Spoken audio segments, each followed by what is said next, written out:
નમસ્કાર મિત્રો, સ્વાગત છે તમામ દોસ્તોનું અમારી ચેનલ હસમુખ એમસીએસ વાળીની. દોસ્તો આજે આપણે વાત કરવાના છીએ રાશન કાર્ડ ને લઈને મોટી અપડેટ આવી છે. આજથી રેશનિંગની તમામ દુકાનો બંધ. શા કારણે બંધ કરવામાં આવી છે? શું કરી રહ્યા છે રાશન શોપ ડીલરના માલિકો? શું માંગ કરી રહ્યા છે સરકાર સાથે? તેની માહિતી અને શા માટે બંધ કરી, આટલા સમય માટે બંધ રહેશે તેની માહિતી દોસ્તો મેળવીશું. ગુજરાતમાં આજથી રાશનિંગની દુકાનો બંધ, નહીં મળે અનાજ. જાણો કેમ લેવાયો આવો મોટો નિર્ણય. દોસ્તો આ નિર્ણય જાણીને તમે ચોંકી જશો. શું છે માહિતી તેની આગળ આપણે વાત કરીએ. અનાજના જથ્થાના ઉપાડ, વળતર અને ઈ કેવાયસી મુદ્દે સર્જાયેલી મડાગાંઠને પગલે ગુજરાતના સસ્તા અનાજના દુકાનદારો સંચાલકોએ રવિવારથી શટડાઉન કરીને હડતાલ પર ઉતરવાનું જાહેર કર્યું છે.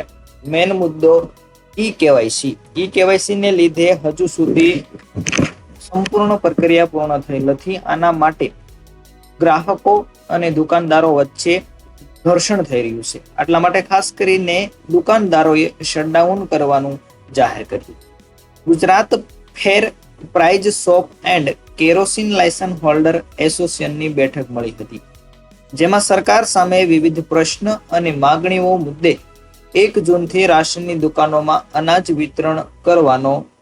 વિતરણ નહીં કરવાનો નિર્ણય લેવામાં આવ્યો છે. ખાસ કરીને જે લોકો ઘર્ષણ થતું હતું તેવા લોકો દ્વારા એક મીટિંગનું આયોજન કરવામાં આવ્યું છે અને મીટિંગની અંદર આવા મુદ્દાઓ સરકાર સામે રજૂ કરવામાં આવ્યા છે.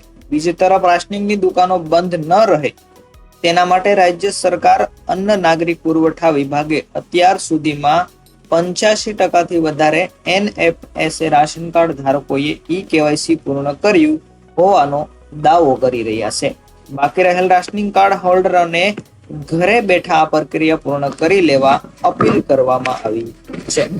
દોસ્તો ખાસ કરીને સરકાર કહી રહી છે કે અમે લોકોએ 85% સુધીનું કેવાયસી પૂર્ણ કર્યું છે. હવે બાકીના જે લોકો છે તેમને ઘરે બેહી અને માય રેશન એપ્લિકેશન ડાઉનલોડ કરીને કેવાયસી કરવાનું રહેશે. ખાસ કરીને જે લોકોએ હજુ સુધી કેવાયસી નથી કરાવ્યું તેમને દોસ્તો સરકાર દ્વારા ખાસ અપીલ કરવામાં આવી છે. તેમણે વધુમાં કહ્યું કે રાજ્ય સરકારના મોટો વિભાગ છે તે ફક્ત છાપામાં જાહેર આપે છે, એટલે અંશે યોગ્ય કહેવાય નહીં. સરકાર દ્વારા છાપાની અંદર આંકડાઓ આપવામાં આવે છે. દુકાનદારોને દબાણ કરવાથી ઈ કેવાયસી પૂર્ણ થશે નહીં. સરકાર દ્વારા અત્યારે દુકાનદારોને દબાણ કરવામાં આવશે કે તમે એ લોકોને કહો કે અનાજ બંધ કરી દેવામાં આવશે, પરંતુ ઘણા બધા લોકોને, નાના બાળકો છે, વૃદ્ધો છે, એની કેવાયસી થતી નથી. આને માટે ખાસ કરીને લોકો અને ગ્રાહકો અને જે દુકાનદારો છે તેમના વચ્ચે ઘર્ષણ ઉભું થતું હોય છે. દુકાનદારો કહી રહ્યા છે કે અમે આ બાબત માટે કોર્ટમાં જઈને લડવા માટે પણ તૈયાર છીએ. રાજ્ય સરકાર ઈ કેવાયસીની પ્રક્રિયા જ્યાં સુધી 100% પૂર્ણ નહીં કરે તો અમે 1 જૂનથી રાશન વિતરણ વ્યવસ્થા છે તે બંધ કરીશું. દુકાનદારોએ મળતા જે 20,000 રૂપિયા છે તે કમિશનને વધારવા માટે પણ સરકાર દ્વારા અપીલ કરવામાં આવી કે 20,000 રૂપિયા આપવામાં આવે છે તેની અંદર કંઈક નવું વધારો કરવામાં આવે. સરકારનો દાવો છે કે જરૂરિયાતમંદ નાગરિકોને અનાજનો જથ્થો સમયસર મળી રહે તે માટે કેવાયસી અનિવાર્ય છે, જેનાથી સાસાપૂર્ણ વ્યક્તિઓ છે તેની ઓળખ કરી શકાય. આ દિશામાં જ ભારત સરકારે national food security act NFSA હેઠળ ઈ કેવાયસી કરવા રાજ્યને સૂચના આપી દીધી છે.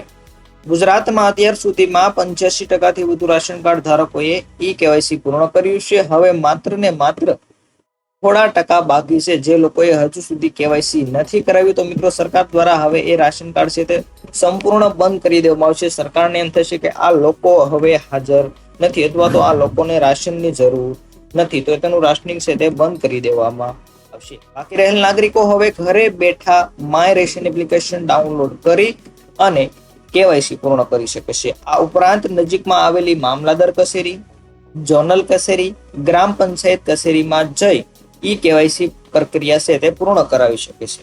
ઉલ્લેખનીય છે કે સરકારના દાવા વચ્ચે પણ રાશનિંગની દુકાનોના સંચાલકોએ રવિવારથી હડતાલ યથાવત રાખી છે અને આ લડતને આગળ વધારવા રવિવારે અમદાવાદમાં એક બીજી બેઠક બોલાવવામાં આવી હતી અને આ પ્રક્રિયા હાલ શરૂ છે. હડતાલ પણ શરૂ છે. તો આજથી દોસ્તો રાશનિંગની દુકાનો છે તે હાલ બંધ થઈ ચૂકી છે. થોડા દિવસ પહેલા મિત્રો આપણે આગળ વિડીયોની અંદર વાત કરી હતી તો કે રાશન કાર્ડ દુકાનદારોની મહત્વની બેઠક મળી હતી, જેની અંદર 1 જૂનથી રાશન કાર્ડ ધારકો અનાજ બંધ કરવાની વાત કરી હતી.